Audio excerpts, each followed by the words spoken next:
সকাল থেকেই ডায়মন্ড হারবার শিয়ালদা শাখার রেল অবরোধের জেরে বন্ধ ট্রেন চলাচল। ডায়মন্ড হারবারের রেল অবরোধের জেরে সকাল থেকেই বন্ধ ডায়মন্ড হারবার শিয়ালদা শাখার ট্রেন চলাচল। সাধারণ ট্রেন যাত্রীদের দাবি, ডায়মন্ড হারবার শিয়ালদা শাখার ট্রেন স্বাভাবিক সময়ের থেকে অনেকটা লেট চলেছে, যে কারণে তারা সঠিক সময়ে তাদের গন্তব্যে পৌঁছতে পারছে না।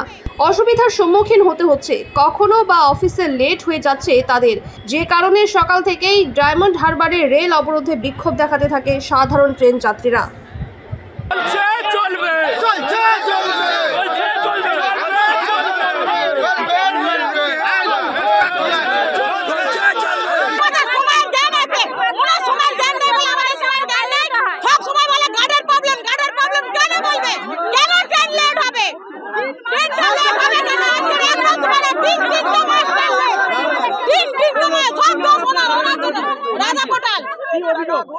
অভিযোগ ট্রেন যত লেট থাকে আমরা টাইমে ডিউটি যেতে পারি না, আমাদের সেখানটা গেলে জবাবদিহি করতে হয়।